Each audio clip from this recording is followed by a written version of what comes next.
오늘은 8월 24일 토요일입니다. 제가 평상시에 항상 강조를 하는 주가 하락에 대해서 절대로 불안해하지 마시라고 드리는 말씀을 어제 미국 증시 브리핑 때도 또 말씀을 드렸었는데 단 하루 만에 다시 급등을 했습니다. 주가의 하락은 아침이 오면 다음에는 저녁이 오죠. 또 지금 무더운 여름이 지나면 가을이 오고 겨울이 오듯이 당연한 현상입니다. 미국 연준이 내달 기준금리를 인하할 것으로 유력시되면서 미국 증시에서 어제의 기술주들의 급락과는 반대로 인공지능 선두주자 엔비디아를 비롯해서 빅테크주들과 반도체주의 주가들이 일제히 상승 마감했습니다. 오늘 다우지수 1.14% 상승했습니다. 41,175. 다우지수가 최고치가 41,198이었습니다. 최고치에 0.06% 남았습니다. 0.06%. 다음 주에는 곧 또 사상 최고치 다우지수 넘어가겠네요. S&P 500은 1.15% 상승해서 5,634입니다.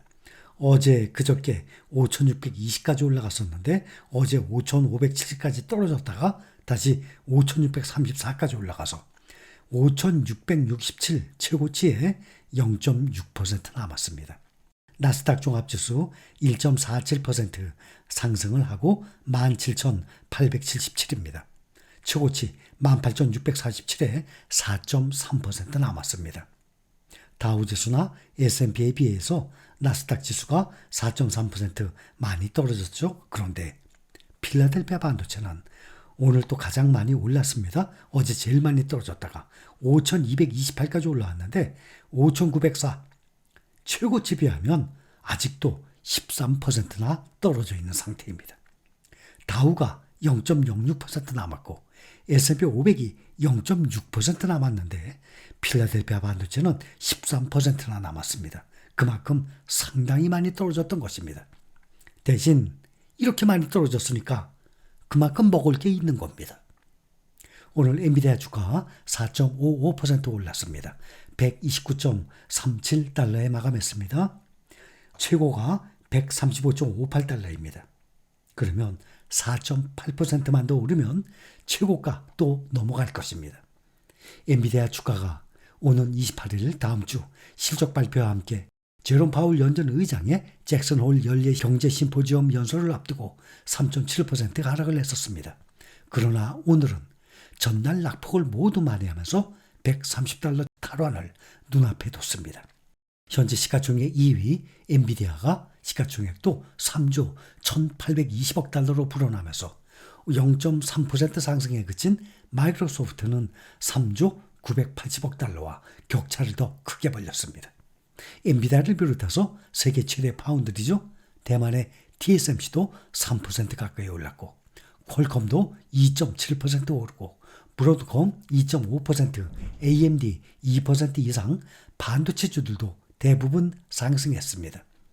반도체 관련 종목으로 구성된 필라델피아 반도체 지수가 2.79% 오르면서 전날 하락분, 어제는 3.4% 이상 떨어졌었는데 상당 부분 회복을 했습니다.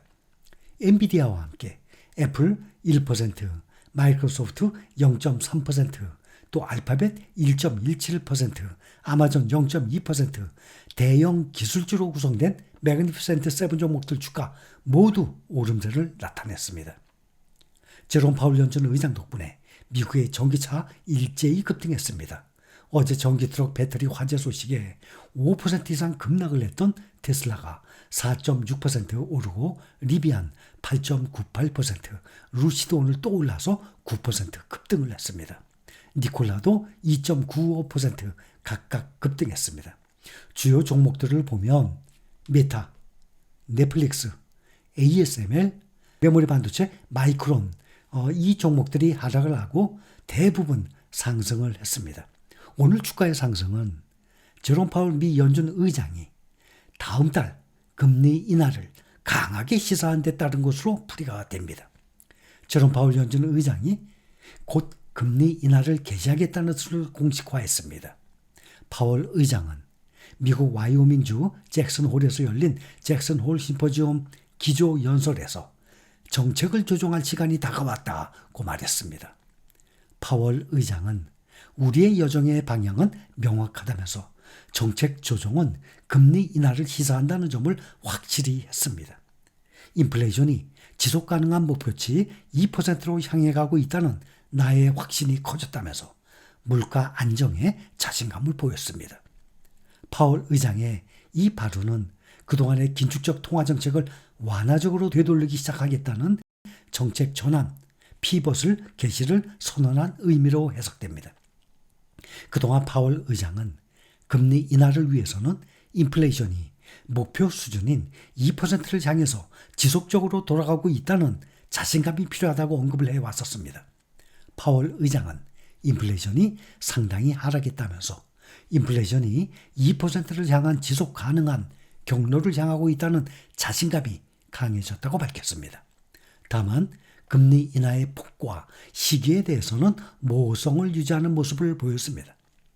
향후 통화정책 경로에 대해서는 경제 여건 변화에 따라서 결정을 하겠다면서 9월에 0.5% 빅컷 가능성을 차단하지는 않았습니다. 파월 의장은 9월 금리 인하 폭을 0.25%로 제한하는 표현은 굳이 쓰지 않았기 때문에 0.5% 인하 여지도 남겨뒀다는 평가가 나오고 있습니다. 시장은 오는 9월 통화정책 회의에서 연준이 기준금리를 인하할 가능성을 100%로 반영했습니다. 0.25%가 아니라 0.5% 인하 확률은 전날 24%에서 오늘은 35%로 상승을 했습니다. 올해 연말까지 연준이 총 1% 이상 금리를 내릴 확률이 75%로 반영했습니다.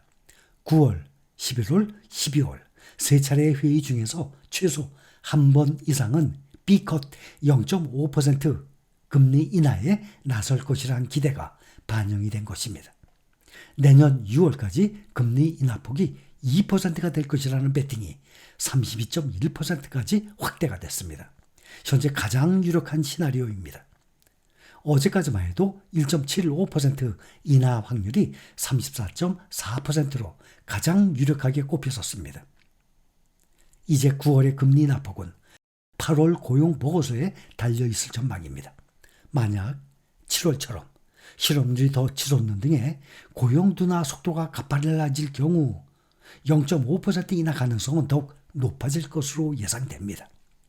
파월 의장은 0.5% 인하를 미리 약속하지 않았지만 고용시장이 더 냉각될 조짐을 보이면 연준은 확신을 가지고 인하할 것으로 보고 있습니다.